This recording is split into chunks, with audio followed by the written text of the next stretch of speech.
வணக்கம் நிக்கிதா. இந்தியில் பெயர் பலகை உள்ளதை கண்டித்து திருச்சி ரயில்வே கோட்ட மேலாளர் அலுவலகத்தை முற்றுகையிட்டு திமுகவினர் போராட்டத்தில் ஈடுபட்டனர்.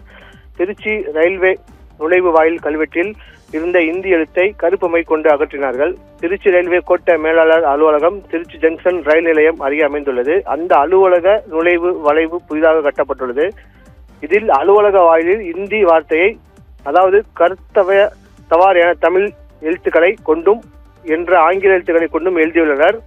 இந்தி தெரியாத மக்கள் எளிதில் புரிந்து கொள்ள முடியாத வகையில் தமிழ் எழுத்துக்களை கொண்டு இந்தி மொழி வார்த்தையில் எழுதியுள்ளது. மறைமுக இந்தி திணிப்பு என மத்திய அரசையும் ரயில்வே நிர்வாகத்தையும் கண்டித்து தமிழக முதல்வர் உள்ளிட்ட தமிழக தலைவர்கள் பலர் குரல் கொடுத்து வருகின்றனர். இந்த நிலையில் ரயில்வே கோட்ட மேலாளர் அலுவலக நுழைவு வாயில் முன்பு திமுகவினர் இன்று முற்றுகை போராட்டத்தில் ஈடுபட்டனர். கல்வெட்டில் இருந்த இந்தி எழுத்தை கருப்பு மை கொண்டு அழித்து அவர்களது எதிர்ப்பை பதிவு செய்தனர். உடனடியாக அனைவரும் புரியும் மொழியில் பெயர் பலகை வைக்க வேண்டும், இல்லை என்றால் தொடர் போராட்டத்தில் ஈடுபடுவோம் என அவர்கள் தெரிவித்தனர். இந்த போராட்டத்தில் மாநகர மேயர் அன்பழகன், திருச்சி மாவட்ட மத்திய மாவட்ட செயலர் வைரமணி உள்ளிட்ட பல முக்கிய நிர்வாகிகள் கலந்து கொண்டனர். நிக்கிதா.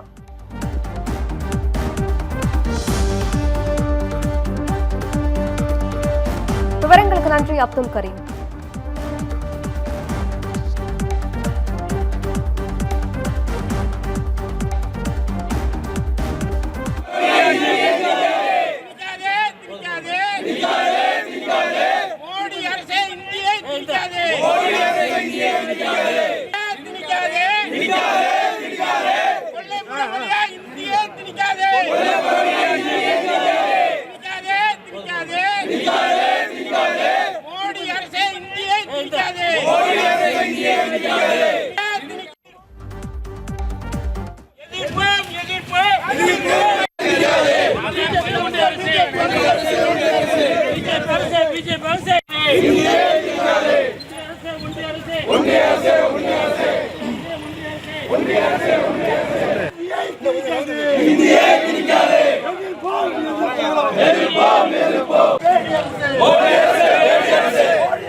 Hey!